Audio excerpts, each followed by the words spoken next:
ఇలా పోతా అంటే వచ్చేస్తూనే ఉంటుంది అని చెప్పి కేవ్ చాలా పెద్ద కేవ్. బట్ 4:30 వరకు టైం అయింది. కానీ మనసు లోపలికి వెళ్ళిన తర్వాత ఇది బంగారం కోసం తవ్వారు, దేనికోసం తవ్వారు తెలియదు. మెట్రో స్టేషన్ కట్టాల్సింది, సెట్ అయ్యేది. ఇటు పోకూడదా? వచ్చా ఇటు పోతే ఏమవుతుంది? ఇటు పోతే చూసుకున్నాడు.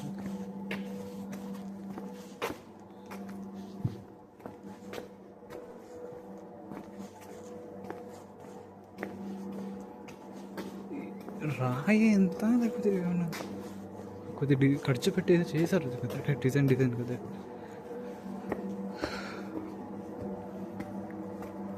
10 minutes రికార్డ్ అయ్యింది వీడియో, అంతకన్నా గురించి రికార్డ్ చేయలేదు. ఇక్కడనే పోవాలంటే కష్టమే.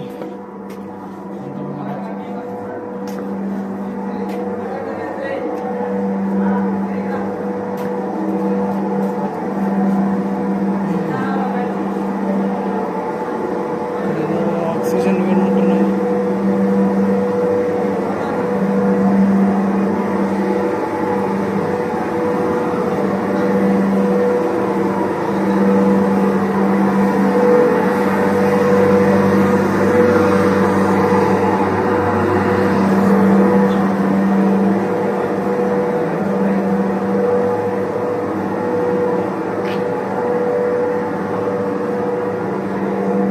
వద్దని ఆలోచిస్తా అన్నా.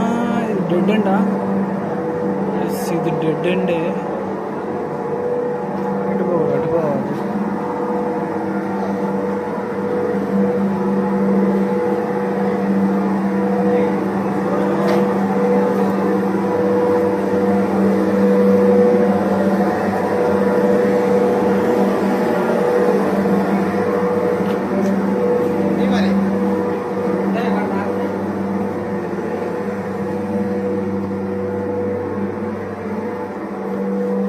పోవాలి, దారి అర్థం అవ్వట్లేదు.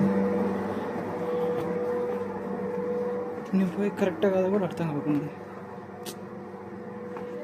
ఎటైనా పోవచ్చు, ఇవాళ స్ట్రక్ అయిపోయి నైట్ ఇక్కడే ఉండిపోతే 2 kilometers వెళ్ళిపోయి ఉంటాడు అక్కడ. ఇది కూడా డెడ్ అండి.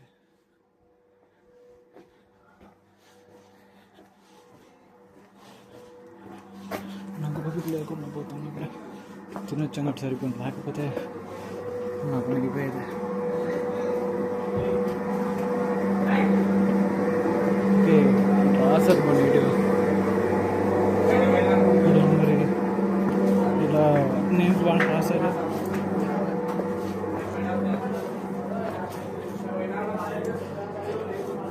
కేవలం ఒక సెల్ఫీ తీసుకోవాలి. ఎంతవరకు ఎలా ఉన్నా కామెంట్లో తెలపండి.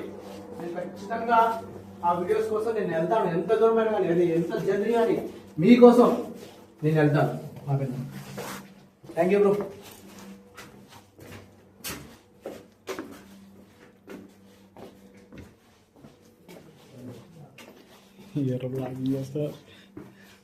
ఎంత చెప్తున్నాడు అంటే వాడు, ఎంత ఎఫర్ట్ పెడుతున్నాడంటే వీడియో కోసం. కనీసం నేను కొద్ది కూడా పెట్టలేదు. తల తగ్గిందంటే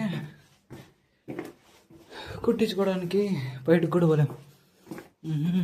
లోపల పోయే కొద్ది ఊపిరాడుతున్నారు. దేవరా అనే ధైర్యం ఉంటే లోపలికి పోవాలి.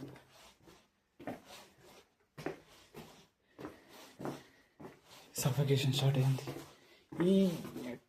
ఇదొకటి జాకెట్ బైక్ రైడింగ్ది తలనొప్పిస్తూ ఉంది. ఎత్తిపేసిన రావట్లే, ఊపిరాడట్లే, అర్థమవుతుంది. దేవుడా,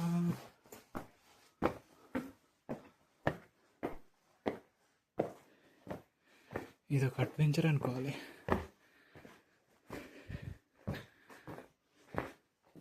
దారి తప్పిపోతే ఎలా, ఏంటి పరిస్థితి? సఫికేషన్ స్టార్ట్ అయిపోయింది.